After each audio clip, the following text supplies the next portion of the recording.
All right, Amber, so you mentioned that raincoat. Oh yeah, gonna need it as you head through the next week. Let's go ahead and get a look at tonight's overnight low in the upper 50s across the Tennessee Valley. So we will be mild, and we stay mild as we head through next week, but multiple chances for some showers and a couple of thunderstorms possible as we head into Friday. So you're going to need that raincoat pretty much all week long, cooling off as we head into the end of next weekend. So roller coaster ride on your weather Ferris wheel. Thanks so much, Amber. Thanks so much, Max. WAAY 31 gives you 24/7 coverage. You can count on local news, breaking news, and of course, severe weather. Watch WAAY 31 on all of our streaming platforms and download the only weather app with 3 live Doppler radars. Don't go anywhere. WAAY 31's Law Call is next.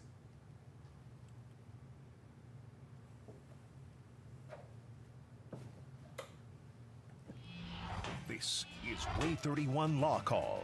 Good evening and welcome to WAAY 31 Law Call. I'm Sharon Doviet. Tonight we're taking your calls and questions about liquor and the law. So tonight we're going to talk about local bars, the laws that govern local liquor licenses, liability for those establishments.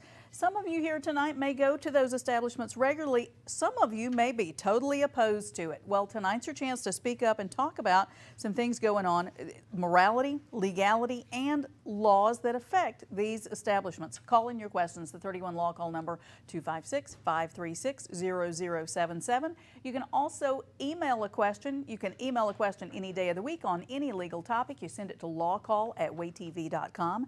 And when we get to a show that's on point, we will pull some out. We've got some of your email questions tonight. Will League is here from Timberlake League and Brooks. Tonight we're talking about liquor and the law, a little different. You know what? A lot of topics within that title. What we usually see at our firm is someone who's overserved or contrary to the provisions of law. They're served while they're visibly intoxicated, leave the bar, hurt someone in a vehicle, and then it's a dram shop case in addition to just a regular automobile wreck case with regard to insurance.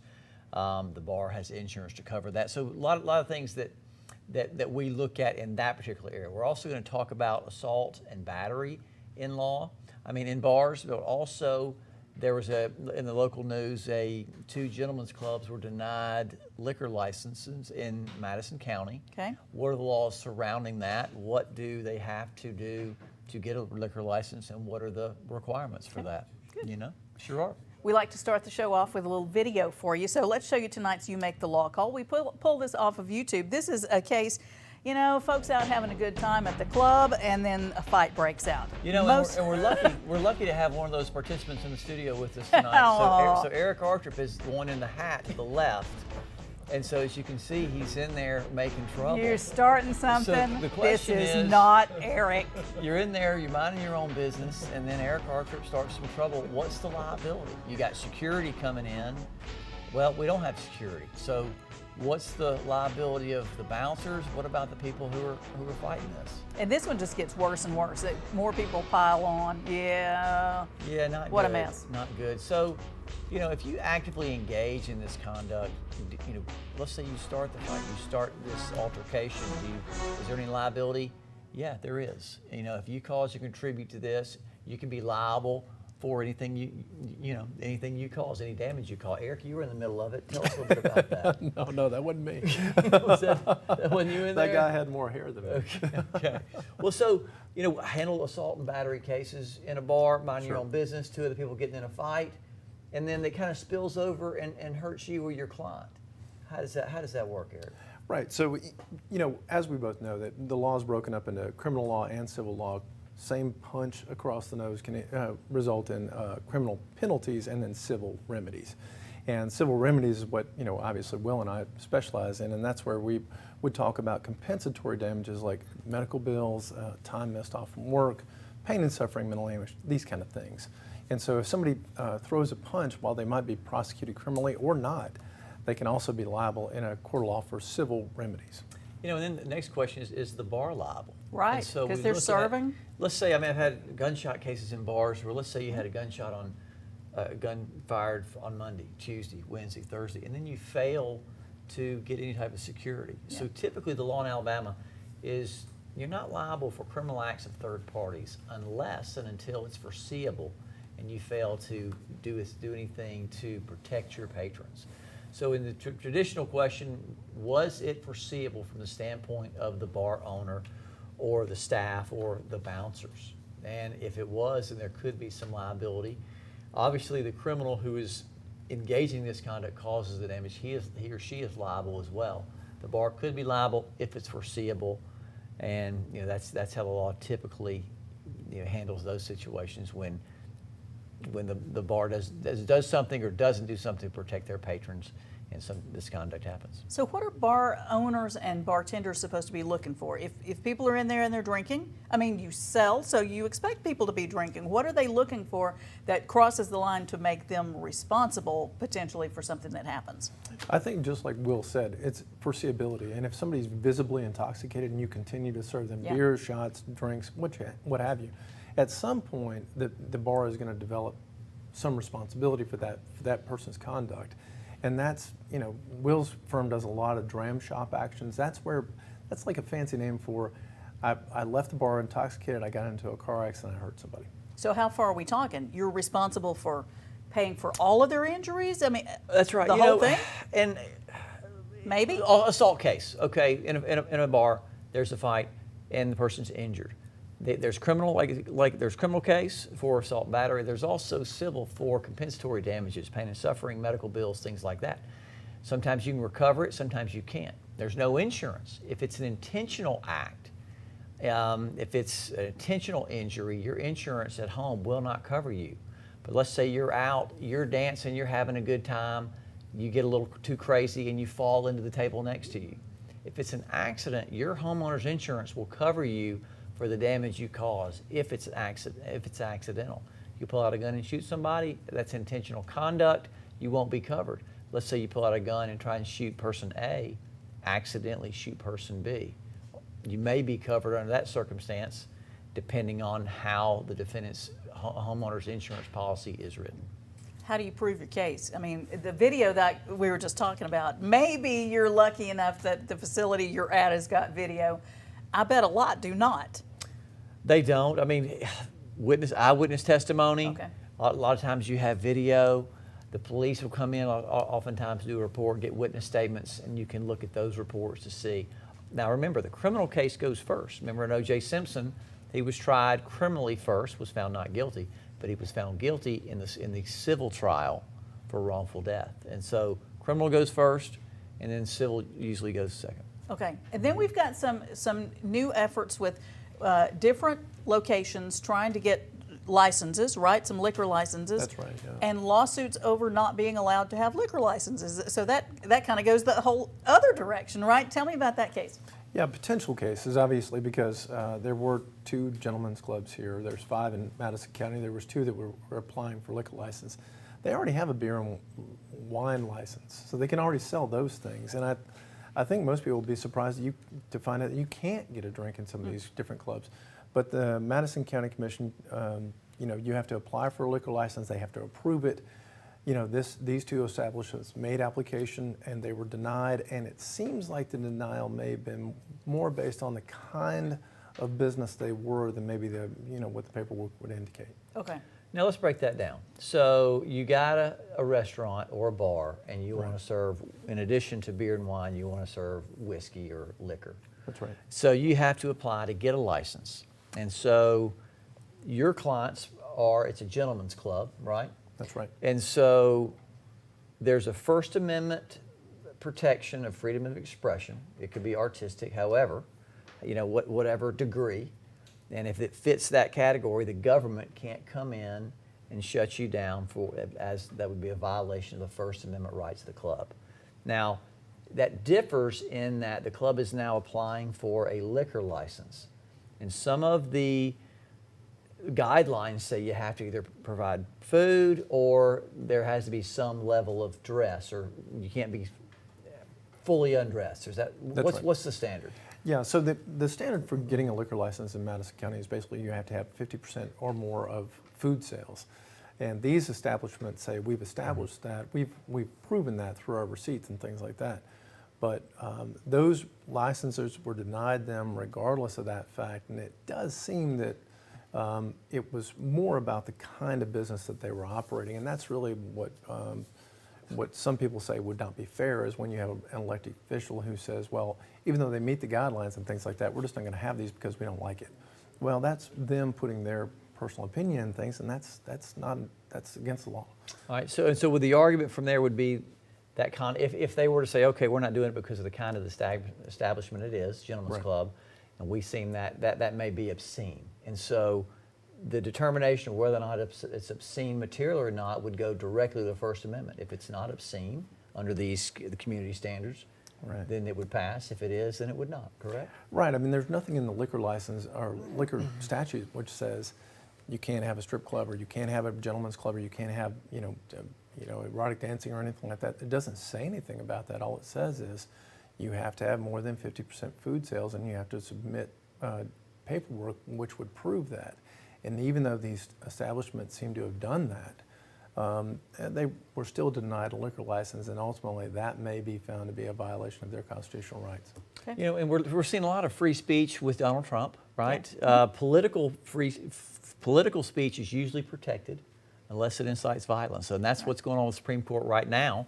That you can talk about overthrowing the government, but you cannot say words that's going to spring people into action to actually do that. So that's the difference the Supreme Court is going to look at.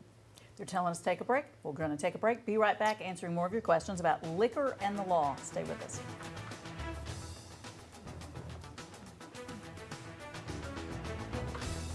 No calls. Okay.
You're watching WAAY 31 Law Call. Your rights, your calls, live.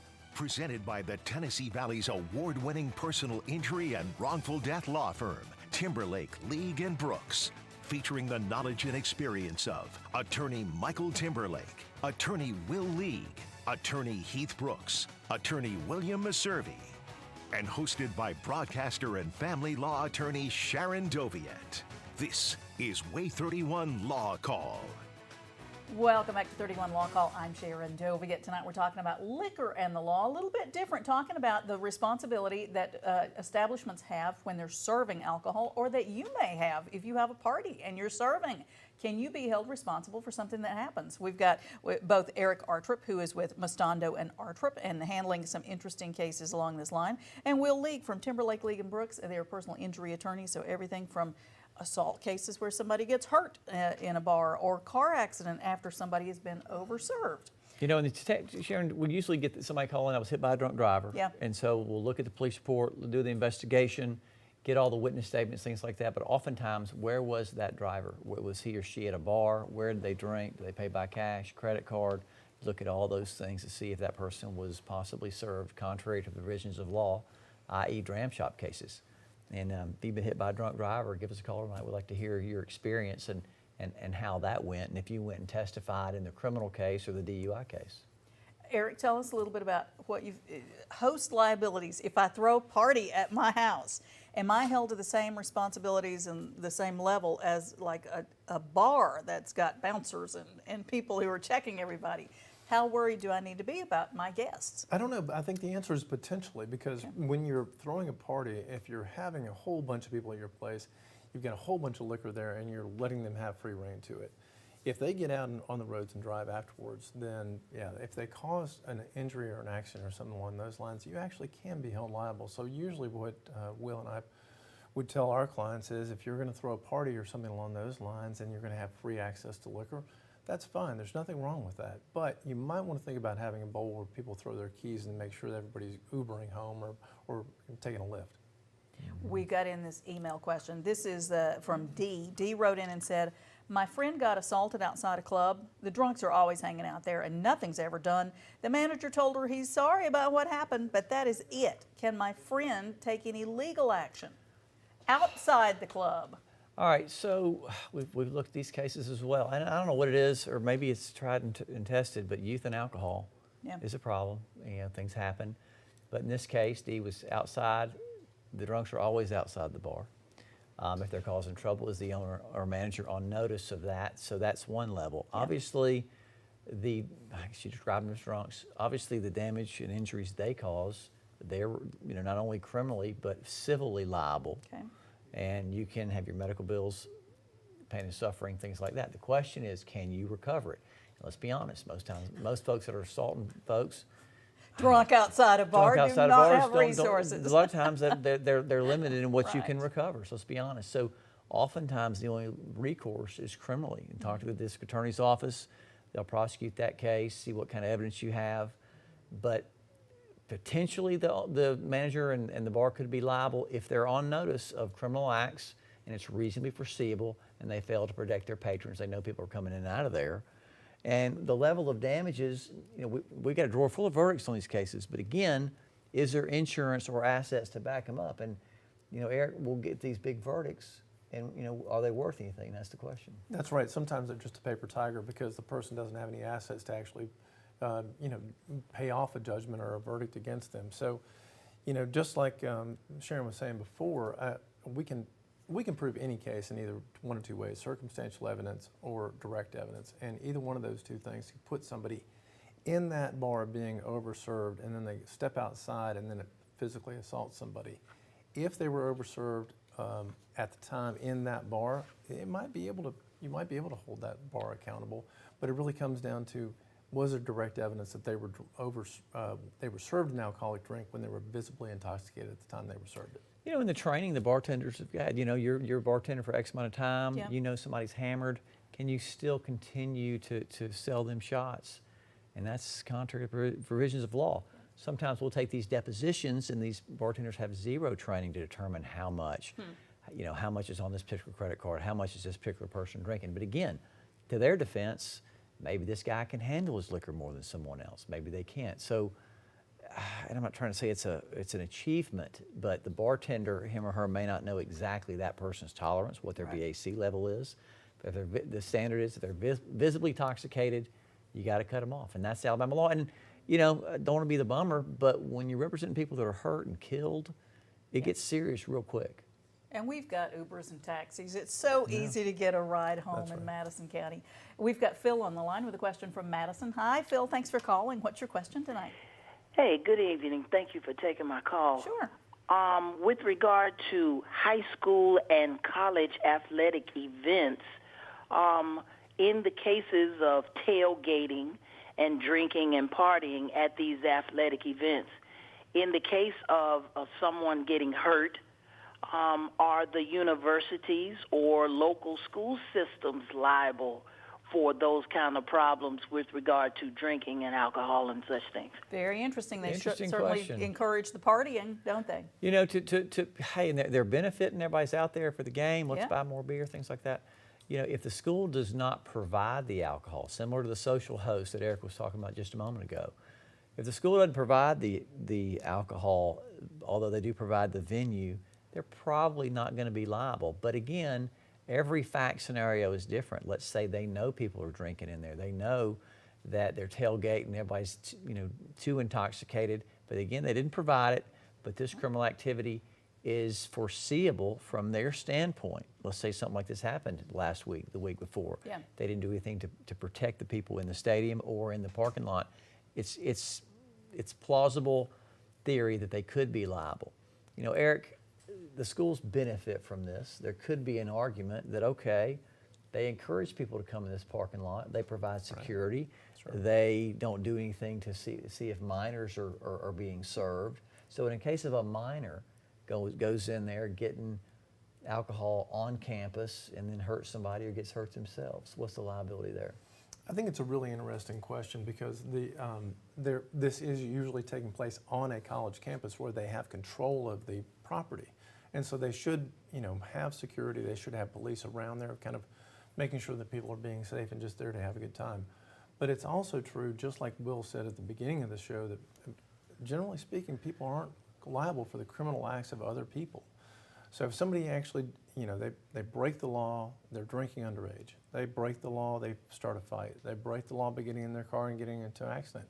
Typically, it's very hard to hold somebody else accountable for that kind of behavior. Mm-hmm. We've got Pete on the line with a question from Gurley. Hi, Pete. Thanks for calling. What's your question tonight? Yes, ma'am. I was wondering about, I have parties over here before I retire. Uh-huh. And a friend of mine brings liquor. I don't have no liquor on my property, but we do drink beer and stuff at my parties. But would I be reliable for people that got drunk on somebody else's liquor? It's at your house, but somebody else brought the liquor. So they're coming to your house, you got some beer, you're not providing any liquor, but the person who came got drunk on liquor and somebody else brought it, right? That's what I heard. Yep, that's what I heard too. What do you think, Eric? Yeah. I think that's it kind of puts you in the exact same position as if you were giving it to them yourselves, because if you're letting somebody drink at your house, have uninhibited access to whatever liquor they want to drink, and then you see them leave, grab their keys and get out on the road to drive, it's your house. You had the ability to stop them. Well, if you didn't, that may be one of those limited exceptions to holding somebody accountable for the criminal acts of another, is when you had the ability to stop them and you didn't stop them and then they hurt somebody. That can be problematic for the host. Mm-hmm. Let's talk a little bit about underage drinking at your house, right? So if your teenagers have other teenagers over and they're drinking alcohol at your house, okay, it's one thing if you don't know. It's another thing if you know or you suspect. Yeah, I mean, don't be the cool parent, Okay. because you can be liable. Remember when we were kids, your parents said, "Oh, you can't if you hurt somebody in the car, they'll sue us for everything." Well, that's not the case. The parents have to do something to cause or contribute to that wreck or do something negligent themselves. However, if you're a host, just like Eric mentioned earlier, and you provide or allow access to alcohol on your premises contrary to the provisions of law, a minor, they go out and hurt themselves or somebody else, you could be liable not only civilly but criminally, and that's tough stuff. It is the blood alcohol content for a minor is 0.04, so it's lower. Yeah. And it's easier to get a DUI, but you can be liable. So social hosts, be careful. Don't be the cool parent. And you want to try and monitor as much as you can. But again, you allow people to drink on your property, there's all types of liability that comes along and responsibility that comes along with that. Let's talk a little bit about the amount of time. You've got a pretty good statute of limitations on cases like this, but if you wait until the last minute to try and do something to prove that the bartender overserved, you've waited way too long, right? Talk a little bit about hiring a lawyer, going to see a lawyer, time frame for cases. Generally speaking, it's 2 years. Okay. So in Alabama, we have 2 years in order to do that. People should not wait. They should definitely, pick up the phone and talk to somebody like somebody who's going to be able to tell you a little bit more about what your legal rights are, and then obviously send a letter to the bar to secure the video footage so that they don't throw it away, because typically those things are disappear in 30 days. So you got to act really quickly. Okay.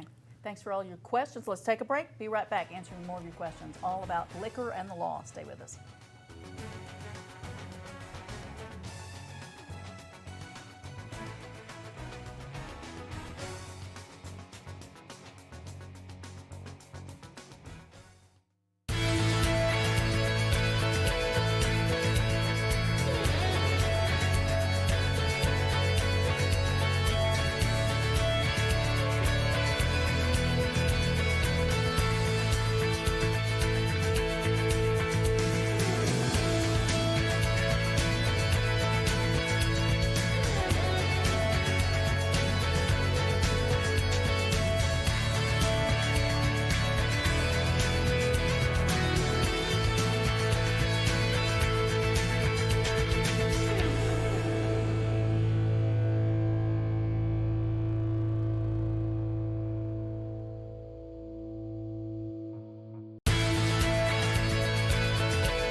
If you didn't get your questions answered tonight, here's how you can get in touch with Eric Artrip. He is with Mastando and Artrip in Huntsville, 256-532-2222. Check out MastandoArtrip.com.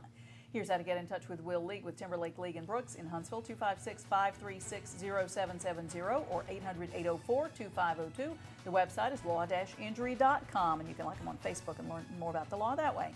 And our very own Sharon Doviet, family law attorney, Huntsville, Alabama, 539-7337. Divorce, child custody, SharonFamilyLaw.com. And you guys have got a blog about right. some of this that we're talking about. Want some more information on liquor liability, dram shop cases? Look at our blog at Timberlake League and Brooks, and you can actually scroll down liquor liability, dram shop. And actually the three drunkest holidays surprised me was New Year's Eve. Well, that's St. Patty's Day and Thanksgiving. Everybody's getting it done on Thanksgiving. So yeah, be careful and check out our blog.